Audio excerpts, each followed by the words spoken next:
Hello, this is Mark Silverberg for Acapella, and I'm here with Swaram Acapella. Is that correct? Yes, Swaram acapella. Yes. You'll have to forgive me. I may pronounce something incorrectly, and that's just me being stupid. So I'm very, very sorry about that. So tell me, how did this group get started?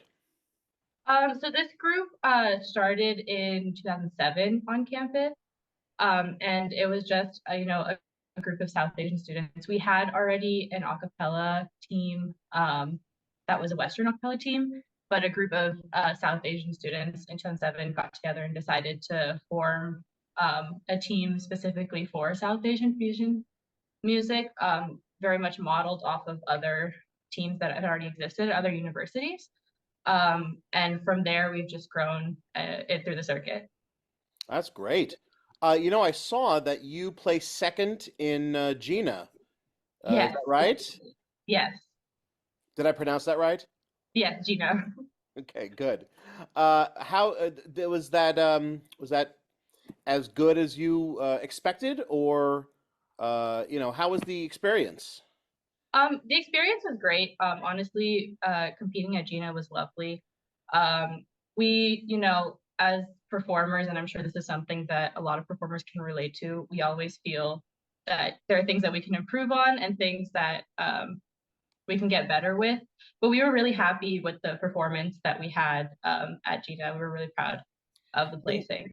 can you explain to the Western acapella world what is Gina, and is there any difference between that and say ICCA or ICHSA? Gina is one of the big competitions in the ASA circuit, which is essentially it's like the ICCA circuit, but the ASA circuit is the Association of South Asian Acapella, so it's specifically for South Asian fusion acapella teams. And so Gina was one of the big competitions hosted at UT Austin this year. So it was one of the competitions where our score went towards the ranking that we would have to determine who would go to nationals. A3, yeah. All right, so it's basically the same thing. Yeah. What about the score sheet? Is it are you scored on different things? Are you scored specifically on cultural characteristics? What are you normally scored on? There are the same scoring critiques as ICCA in terms of like visual performance, arrangements, musicality, etc. But there is also an added component of South Asian representation because it is South Asian fusion a Right. cappella. So how well we incorporate that into our set in a cappella. Okay. Now, if my research is correct, you won A3 in 2017, 2018. Yes. That Yes. right? Yeah. So, was there any other year that you won A3? No, it was just those 2 years. Just those 2 years? Okay. So, do you expect to take home the gold this year? That's always the hope. We're working towards it. We're working towards performing our best. We're also going to a competition with 7 other really great teams. We're gonna just do our best and hopefully do a performance that we're happy with at the competition. Well, I wish you the best of luck. Thank Uh, you. can you, in your opinion, what is the state of South Asian acapella today? Is it thriving? Is it stalled? Where are you? I do think it's thriving, honestly. It's something that's like continuously growing as the years have passed. Honestly, I think when we were younger, especially the only South Asian group out there was Pen Masala, which is the first, I believe, the first South Asian fusion a cappella team at any Oh, university. okay. And from there, slowly teams started popping up throughout uh, throughout the U.S. And then in addition to that, ASA came out, the Association of South Asian Acapella, for all the teams to be under. And then starting in 2017, they started having A3. And it's only just been growing bigger and bigger. Every day there's more So teams wait, you won the growing. first A3? Yes, the first and second. First two Yeah. times. Yeah. Represent. That's So, great. so it's been just growing and growing throughout the years. More and more teams are popping up, and then more and more people are learning about South Asian acapella. So I really think it's thriving. It's just, just getting better and better. Well, good. I'm glad to hear it. I know there are certain factions, like the Jewish a cappella scene is very different than the Western contemporary a cappella scene, and I know South Asian is as well. What do you think us Western a cappella singers should know about South Asian music that you assume we probably don't?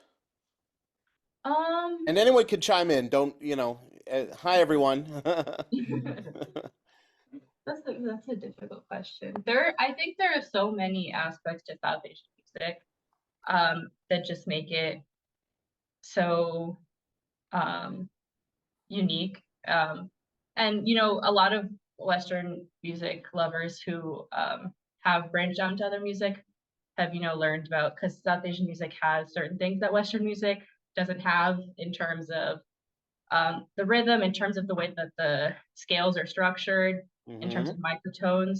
Yes, of Um, course.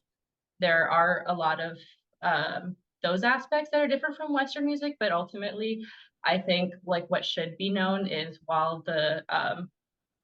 there this is something that's unique to our culture, and something that we take pride on. Ultimately, music is music, and music is something that can be enjoyed by everyone, no matter what. So, South Asian music, we believe, is the same way.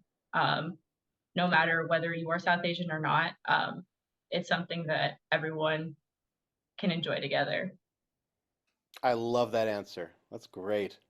I love that you guys do open rehearsals and workshops. Is that still a thing that you guys do every year? Yes, we do. And what for what purpose? Um, so in terms of workshops, our workshops are generally pre-auditions. Okay. So they're essentially for anyone who's interested, or even if you're not interested, you just want to come and sing for fun. Um, for a little bit, we essentially have a piece that was part of one of our previous sets, a short piece, and we have everyone just learn it. Yeah. And basically, it's a simulation of how like our rehearsals go. So for those who are interested in auditioning, they know what it's like to be on the team. They get a taste of that. And for those who just want to come and have fun, they get to learn some new music.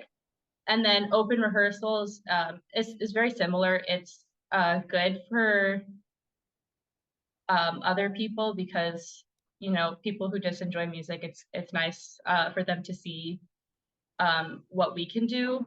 And it's nice for obviously our friends who come to see like what our team is about. And it's good for us because we get to show the university or people who might not know about us what we do and how we perform. And we get to show practice also performing in front of people our set. Yeah, I think it's a great idea, and it gets you more exposure, and it Yes, also gives you exactly. an extra performance. Yes, That's exactly. what is the scene like in South Asian a cappella? Is it very competitive? Is it very friendly? How are you with other groups? Honestly, a lot of groups on the South Asian acapella circuit are very close. We obviously don't. I think I think many South Asian people will relate to this, but the South Asian community in the U.S. is big but small. Yeah, of You will course. always know other people. So in that way, there is like some aspect of that where we are pretty friendly, but it's also really cool just to see um, as people who appreciate music what other teams are doing. Um, that how they've done their fusion aspects of it, musicality they've done. So in that way, I think that the circuit is pretty supportive of each other. And what kind of music do you prefer? Do you prefer the South Asian Western fusion or mostly South Asian? Because I see a lot of different things, you know. So where are you kind of leaning? Yeah, we really try to do fusion. Obviously, there are songs that we will have that are purely Western or purely South Asian because we believe that that calls for it. It really depends on what we believe our set calls for, but we really do enjoy the aspect of a fusion song. So like fusion songs in our set, mixing up the South Asian and the Western. Because, like I said, music is music, and music can be similar, and it kind of just bridges that gap. Yeah, I love the word fusion. It's not a mashup, it's a fusion, which I Yes, think is just exactly. it's a better word for mashup, which I hate that word. So because everyone gets it Exactly. wrong anyway.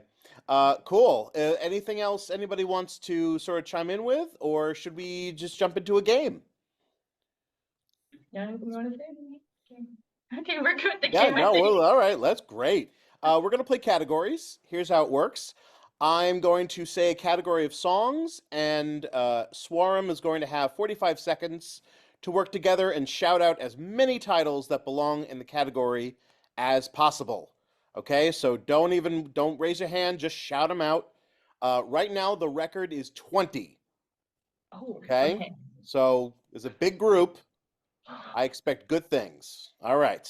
Let me get the timer ready. Are you ready? Yes. Here we go. Songs that have a number in the title. Go. 22. Seven rings. 36. Five. 34 plus 35. Yeah, the suicide hotline number. Um, uh, 21st century. 7 years. Um, Oh my gosh, it's hard. Only one. 23. one by Lucy Baldi. Oh, wait, everyone go like slow. One call away. Okay. 23 by Miley Cyrus. Okay. 1,000 years and 1,000 miles. 17 by Alessia Cara. Two by Little Leaguer. 500 miles. Oh, time 18. You got 18. This close. Oh, good. Good round. Good round. Well done. All right. Well, thank you, Swarm Acapella. I wish you the best of luck in A3, and I can't wait to see what you come up with. Thank you so much. We really appreciate it. Absolutely. Thank you so much for joining me. Thank you. Bye bye.